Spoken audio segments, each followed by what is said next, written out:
Hello everyone, कैसे हो आप सब। Hope all of you are fine. Welcome to the YouTube channel of logic gates. आज के लेक्चर में हम मैट्रिसेस एंड डिटर्मिनेंट्स के टॉपिक को कंटिन्यू करते हुए पढ़ने की कोशिश करेंगे। What do we mean by minors and cofactors of a matrix. Lecture को स्टार्ट करने से पहले I request you all to subscribe to my YouTube channel if you have not subscribed yet. Also don't forget to like, comment and share this video. ये matrices and determinants के topic का lecture number 11 रहेगा। इससे पहले मैंने 10 videos इस topic के regarding चढ़ा दिए हैं छोटे छोटे। अगर आपने उन वीडियोस को अभी तक वॉच नहीं किया है तो डिस्क्रिप्शन बॉक्स में आपको उन सब की लिंक मिल जाएगी। प्रीवियस लेक्चर में हमने देखा था कि हम कैसे किसी पर्टिकुलर मैट्रिक्स का डिटर्मिनेंट निकाल सकते हैं। आज हम उसी टॉपिक को थोड़ा और आगे लेके जाएंगे और देखेंगे कि माइनर्स कैसे निकाल सकते हैं हम और कोफैक्टर्स कैसे हम निकाल सकते हैं। जो हमारा नेक्स्ट लेक्चर रहेगा उसमें हम देखेंगे कि हम किसी पर्टिकुलर मैट्रिक्स का एडजॉइंट कैसे निकाल सकते हैं। तो without further delaying today's topic, बात कर लेते हैं माइनर्स एंड कोफैक्टर्स के बारे में। Starting with the definition of a minor. Minor of an element aij of a determinant is the determinant obtained by deleting its ith row and jth column in which aij lies. Minor of an element aij is denoted by mij. अब ये definition आपको थोड़ी सी confusing लग सकती है, that is why हम इस definition को अंडरस्टैंड करने की कोशिश करेंगे by the help of an example. Okay, तो रफली अगर मैं आपको बताऊंगा, सबसे एक इंपॉर्टेंट पॉइंट यहाँ पे आपको जो याद रखना है दैट इज, जब भी हम मैट्रिक्स के माइनर्स निकालते हैं तो हमें क्या करना होता है, हमें हर एक एलिमेंट का क्या निकालना होता है, इंडिविजुअली अलग अलग से माइनर निकालना होता है। फॉर एग्जांपल, अब अगर हमारे पास एक एलिमेंट आ रहा है aij, अगर हमारे पास एक एलिमेंट आ रहा है aij, तो इसका मतलब हो गया हमें इस पर्टिकुलर एलिमेंट का क्या निकालना है, माइनर निकालना है। अब i और j का वैल्यू कुछ भी आ सकता है। i किसको रिप्रेजेंट कर रहा है, ये रो नंबर को रिप्रेजेंट कर रहा है, और जो हमारा j होता है ये कॉलम नंबर को रिप्रेजेंट कर रहा होता है। एज एन एग्जांपल मैं आपको यहाँ पे बताऊंगा, अगर मैं यहाँ पे लिखूंगा सपोज a12 जो एलिमेंट है ना, जिसका ऑर्डर क्या आ रहा है, एक ऐसा एलिमेंट जिसका ऑर्डर आ रहा है a12, इसका आप क्या निकाल सकते हो, माइनर निकाल सकते हो। दैट मीन्स हर एक एलिमेंट का आप इंडिविजुअली क्या निकाल सकते हो, माइनर निकाल सकते हो। जब आप सारे माइनर्स को कंबाइन करके लिख लेते हो तो वो क्या बन जाते हैं, वो minors of that particular matrix बन जाते हैं। ठीक है, अब क्या करेंगे हम, जब भी हमें किसी भी एलिमेंट का माइनर निकालना होगा उसको हम सपोज अगर हमें a12 का माइनर निकालना है, इसके माइनर को हम रिप्रेजेंट करेंगे किससे, m21 से। बात समझ में आ रही है? ठीक है, अगर हमारे पास एक एलिमेंट आ रहा है aij, इसका जो माइनर है उसको हम रिप्रेजेंट करते हैं mij से। ठीक है, चलिए अभी हम बात कर लेते हैं एग्जाम्पल के बारे में। एक एग्जाम्पल यहाँ पे मैंने लिया हुआ है। लेट हमारे पास एक मैट्रिक्स आ रहा है, let the name of the matrix be A. ठीक है, ताकि आप कंफ्यूज ना हो जाओ। ये हमारे पास एक मैट्रिक्स आ रहा है ए। अब इसमें एलिमेंट्स आ रहे हैं -7, 8, -4 और 9।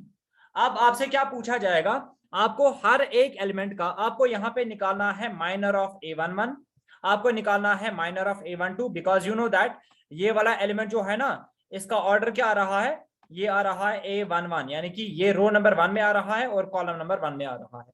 अगर आप इस एलिमेंट की बात करोगे, इसका ऑर्डर क्या आ रहा है, a12, बिकॉज ये रो नंबर 1 में आ रहा है और कॉलम नंबर 2 में आ रहा है। अगर आप इस एलिमेंट का ऑर्डर देखोगे तो वो क्या आ जाएगा, वो आ जाएगा a21, बिकॉज ये रो नंबर 2 में आ रहा है और कॉलम नंबर 1 में आ रहा है। सिमिलरली अगर आप इस एलिमेंट की बात करोगे, इसका ऑर्डर क्या आ जाएगा, a22, बिकॉज ये रो नंबर 2 और कॉलम नंबर 2 में आ रहा है। तो अगर मैं आपसे पूछूंगा यहाँ पे find the minor of a11, इस एलिमेंट का a11 वाला एलिमेंट कौन सा है, ये वाला एलिमेंट, आपको इस पर्टिकुलर एलिमेंट का क्या निकालना है, माइनर निकालना है। ठीक है, तो मैंने आपको डेफिनेशन में क्या बताया था, हम माइनर निकाल सकते हैं, हमें उस पर्टिकुलर रो जो i का वैल्यू होगा ना, उस रो को डिलीट करना होता है, और जो j का वैल्यू होगा उस कॉलम को भी हमें क्या करना होता है, डिलीट करना होता है। इसका मतलब क्या हो गया, इसका मतलब हो गया अगर हमारे पास i का वैल्यू यहाँ पे आ रहा है 1, यानी कि इस ith रो को भी हमें क्या करना पड़ेगा, डिलीट करना पड़ेगा। और अगर हमारे पास j का वैल्यू क्या आ रहा है 1, इस j कॉलम को भी हमें क्या करना पड़ेगा, डिलीट करना पड़ेगा। जब हमने इसको डिलीट कर लिया, जो भी यहाँ पे बाकी वाले एलिमेंट्स बच गया ना, ये वाला एलिमेंट, ठीक है, तो ये इसका क्या बन जाएगा, ये A11 का क्या बन जाएगा, माइनर बन जाएगा। माइनर ऑफ A11 इसको हम किससे रिप्रेजेंट कर सकते हैं, माइनर ऑफ A11 जो है ना, इसको हम रिप्रेजेंट करेंगे किससे, M11 से। तो माइनर ऑफ A11 यहाँ पे क्या आ रहा है, 9, ठीक है, because you can see over here that minor of A11 क्या आ रहा है, 9 आ रहा है। सिमिलर पैटर्न पे आप किसी भी एलिमेंट का क्या निकाल सकते हो, माइनर निकाल सकते हो, ठीक है। आप हर एक एलिमेंट का क्या निकाल सकते हो, माइनर। सिमिलरली अगर मैं आपको बोलूंगा find the minor of A12 वाला कौन सा एलिमेंट आ रहा है, जो रो नंबर 1 में आ रहा है और कॉलम नंबर 2 में आ रहा है, दैट मींस ये वाला एलिमेंट। अब अगर आपको ये इसका माइनर निकालना होगा तो आपको क्या करना है, आई का वैल्यू क्या आ रहा है यहाँ पे 1, यानी कि ith रो को आपको डिलीट करना होगा, और जे का वैल्यू क्या यहाँ पे आ रहा है 2, यानी कि जे कॉलम को भी आपको क्या करना पड़ेगा, डिलीट करना पड़ेगा। जो भी यहाँ पे बाकी वाला एलिमेंट बच जाएगा, that will be the required minor of this particular element, ठीक है। तो यहाँ पे M12 यानी कि M12 का वैल्यू क्या आ जाएगा, M12 का वैल्यू यहाँ पे आ रहा है -4, M12 का वैल्यू यहाँ पे क्या आ रहा है, -4 आ रहा है, ठीक है। सिमिलर पैटर्न पे आप क्या कर सकते हो, इसका भी क्या निकाल सकते हो, माइनर निकाल सकते हो। ये कौन सा एलिमेंट है, इसका ऑर्डर क्या आ रहा है, A21 है ना। अब अगर आपको इसका माइनर निकालना है, आप इस रो को डिलीट करोगे, इस कॉलम को डिलीट करोगे, वहां पे बचा क्या 8, तो वो क्या आ जाएगा, इसका रिक्वायर्ड माइनर निकल के आ जाएगा। सिमिलर पैटर्न पे आप क्या कर सकते हो, अगर आपको इस वाले पर्टिकुलर एलिमेंट का माइनर बोला जाएगा निकालने के लिए, आप इस रो को क्या करोगे, डिलीट, इस कॉलम को क्या करोगे, डिलीट, तो यहाँ पे माइनर इसका क्या निकल के आ जाएगा, -7 निकल के आ जाएगा। ये हमने देखा कि हम कैसे 2x2 मैट्रिक्स में माइनर निकाल सकते हैं।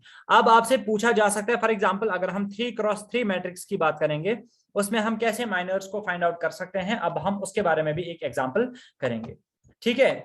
आगे जाते हैं, एग्जाम्पल नंबर 2 के बारे में बात करते हैं। एग्जाम्पल नंबर 2 में हमसे पूछा गया है, हमारे पास एक मैट्रिक्स आ रहा है A, ठीक है, जो कि एक 3x3 मैट्रिक्स आ रही है। अब अगर मैं आपसे पूछूंगा, यहां पे हमें माइनर निकालना है, सपोज ये हम बाद में करेंगे ये वाला क्वेश्चन। सपोज अगर मैं यहाँ पे आपको बोल रहा हूं फाइंड द माइनर ऑफ किसका, माइनर हमें निकालना है, माइनर ऑफ A11, ठीक है, माइनर ऑफ A11। अगर मैं आपसे पूछूंगा माइनर ऑफ A11 निकालोगे, ठीक है, तो उसको हम कैसे रिप्रेजेंट करेंगे, उसको हम M11 से रिप्रेजेंट करेंगे। माइनर ऑफ A11 यानी कि M11 किसके बराबर आ जाएगा, आपको क्या करना होगा, यानी कि A11 वाला एलिमेंट कौन सा आ रहा है, ये वाला एलिमेंट आ रहा है ना, ये वाला एलिमेंट आ रहा है। तो आपको क्या करना पड़ेगा, सबसे पहले ये वाला रो और ये वाला कॉलम, ठीक है, इसको डिलीट करना पड़ेगा। जो भी यहाँ पे बाकी बचेगा उसका हमें क्या निकालना होगा, माइनर। यहाँ पे बाकी क्या बचा, यहाँ पे बचा 5 और आ गया 6, उसके बाद आ गया 8 और उसके बाद क्या आ गया 9, उसके बाद आ गया 9। ये हमारे पास रिक्वायर्ड मैट्रिक्स निकल के आ रही है जो बची हुई है। अब हम इसका माइनर जब निकालेंगे, M11 का माइनर निकालेंगे, तो वो किसके बराबर आ जाएगा, हमने डिटर्मिनेंट का कॉन्सेप्ट पढ़ा है, उसी कॉन्सेप्ट को हमें यहाँ पे यूज करना है। इन दोनों को आपस में मल्टीप्लाई करेंगे, 5 9 हो गया 45, ओके, और माइनस करेंगे, बीच में क्या आता है फॉर्मूला का माइनस। अब हम इन दोनों को भी आपस में मल्टीप्लाई करेंगे, 8 6 हो गया 48, ठीक है। जब हम इन दोनों को माइनस करेंगे तो रिजल्ट क्या आ जाएगा, -3 रिजल्ट आ जाएगा, ठीक है, -3 इसका क्या आ जाएगा, रिक्वायर्ड रिजल्ट आ जाएगा। तो हमने क्या कर लिया, हमने A11 का माइनर निकाल दिया। सिमिलरली आप A12 का भी माइनर निकालोगे, A13 का भी माइनर निकालोगे, A21 का भी निकालोगे, A22 का भी निकालोगे। हर एक एलिमेंट का आपको क्या निकालना होता है, इंडिविजुअली माइनर निकालना होता है, ठीक है। अब यहाँ पे एक और क्वेश्चन हमसे पूछा गया है, फाइंड द माइनर ऑफ 8। आपको क्या करना है, इस पर्टिकुलर एलिमेंट का क्या निकालना है, माइनर निकालना है।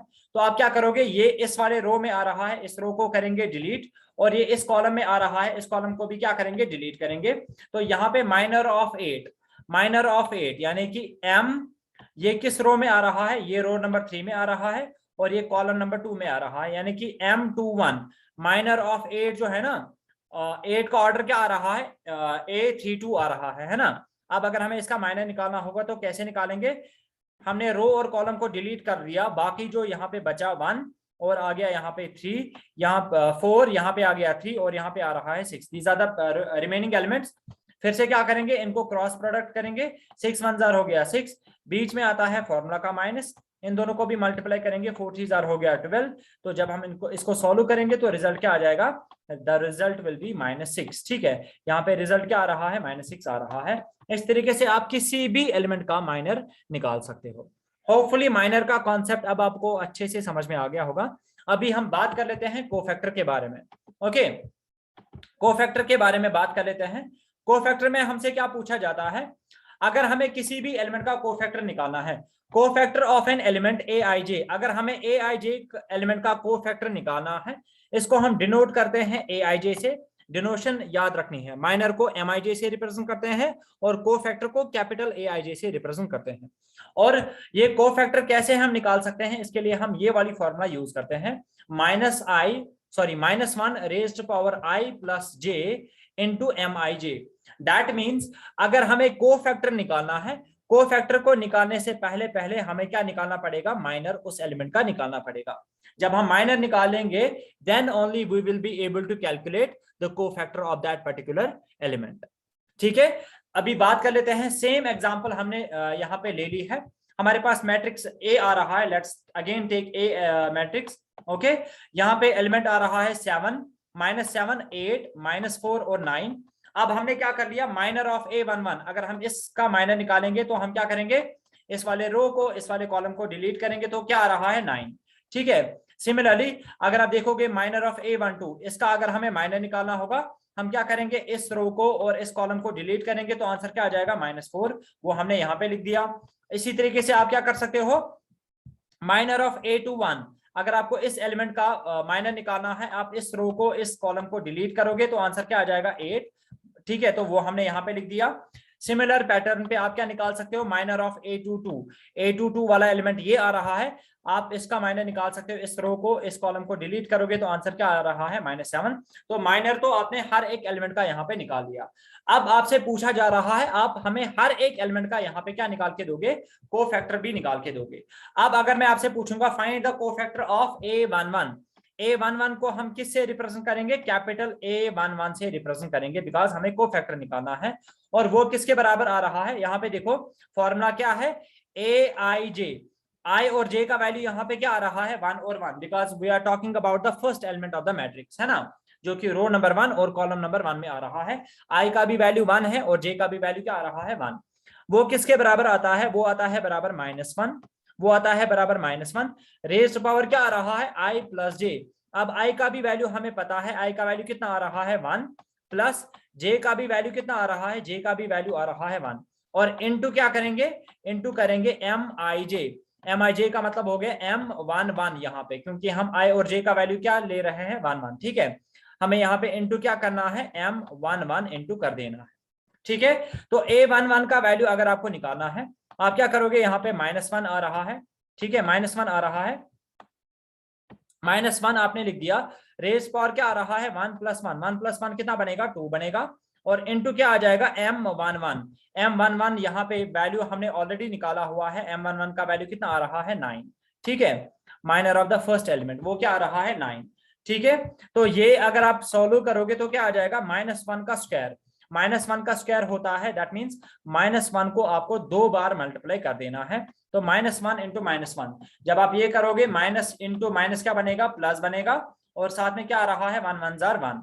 तो यहाँ पे -1 का स्क्वायर किसके बराबर आ रहा है, फाइनली 1 के बराबर आ रहा है, और इनटू में क्या आ रहा है, 9, इनटू में आ रहा है 9। तो 1 9 * कितना हो गया, 9। तो इसका रिक्वायर्ड आंसर क्या आ जाएगा, A11 का जब हमने माइनर निकाला वो क्या आ रहा है, 9 के बराबर, और जब हमने A11 का ही कोफैक्टर निकाला वो किसके बराबर आ रहा है, वो भी 9 के बराबर ही आ रहा है। ठीक है, वो भी 9 के बराबर ही आ रहा है। अब मैं आपको एक और एलिमेंट के बारे में बता देता हूं और उसके बाद बाकी आपका होमवर्क रहेगा। ओके, अब अगर मैं आपसे पूछूंगा find the cofactor of A12, अब आपसे पूछा जा रहा है A12 का आप हमें कोफैक्टर निकाल के दो। कोफैक्टर कैसे हम रिप्रेजेंट करते हैं, कैपिटल से रिप्रेजेंट करते हैं, यानी कि यहाँ पे मैं क्या लिखूंगा, A12 लिखूंगा, बिकॉज A12 का ही हमें क्या निकालना है, कोफैक्टर निकालना है। तो वो किसके बराबर आ जाता है, वो होता है, फॉर्मूला क्या है, -1 raised power i plus j।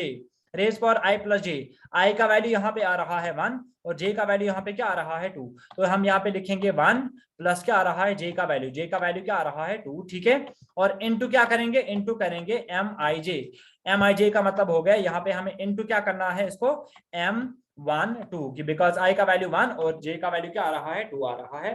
तो अगर आप यहाँ पे देखोगे A12 का वैल्यू क्या आ जाएगा, ये आ जाएगा -1, रेज्ड पावर क्या आ रहा है, रेज्ड पावर आ रहा है 1 + 2, 1 + 2 कितना बनेगा, ये 3 बनेगा, और इनटू क्या आ रहा है M12, यानी कि A12 का माइनर, M12 किसको रिप्रेजेंट कर रहा है, A12 का माइनर, ठीक है। तो A12 का माइनर क्या आ रहा है, -4 आ रहा है, तो यहाँ पे हम M12 के बदले क्या लिखेंगे, -4 लिखेंगे, ठीक है। जैसे ही हमने यहाँ पे -4 लिख दिया, अब -3 का whole cube, -3 raise power 3 sorry -1 raise power 3 जो है ना, वो क्या आ जाएगा, -1 को हमें 3 टाइम्स मल्टीप्लाई कर देना है, -1 इंटू -1 इंटू -1। जब आप इसको सॉल्व करोगे तो रिजल्ट क्या आ जाएगा, रिजल्ट -1 ही आ जाएगा। तो यहाँ पे आ रहा है -1 और इंटू क्या आ जाएगा, इंटू आ जाएगा -4, इंटू आ जाएगा -4, ठीक है। तो जब हम इनको आपस में मल्टीप्लाई करेंगे, यहाँ पे minus into minus, minus into minus क्या बनेगा, प्लस, और यहाँ पे 1 4 जार, 1 4 जार कितना बनेगा, 4 ही बनेगा। तो इस पर्टिकुलर एलिमेंट का A12 का माइनर क्या निकल के आ रहा था, -4, और इसी A12 का कोफैक्टर क्या निकल के आ रहा है, +4, ठीक है। तो इसी पैटर्न पे आप क्या निकाल सकते हो, A21 का भी कोफैक्टर निकाल सकते हो, A22 का भी कोफैक्टर निकाल सकते हो, ठीक है। आप इसका स्क्रीनशॉट ले सकते हो, पहले खुद ट्राई करो, अगर आया तो वेल एंड गुड, अगर नहीं आया तो आप इसको एक बार देखोगे, आपको होपफुली ये कॉन्सेप्ट अच्छे से समझ में आ जाएगा। तो आज के लेक्चर में हम बस इतना ही रखेंगे। मैं एक दिन कंप्यूटर साइंस का वीडियो चढ़ाऊंगा और एक दिन मैथ्स का वीडियो चढ़ाऊंगा, सो दैट हमारे दोनों जो सब्जेक्ट्स है वो पैरेलल में चले, ठीक है। कल मैं आपके लिए एक और वीडियो लाऊंगा regarding the MCQs on computer fundamentals. बस आज के लेक्चर में हम इतना ही रखेंगे, मिलते हैं अब अपने नेक्स्ट लेक्चर में। Till then take care and खुदा हाफिज।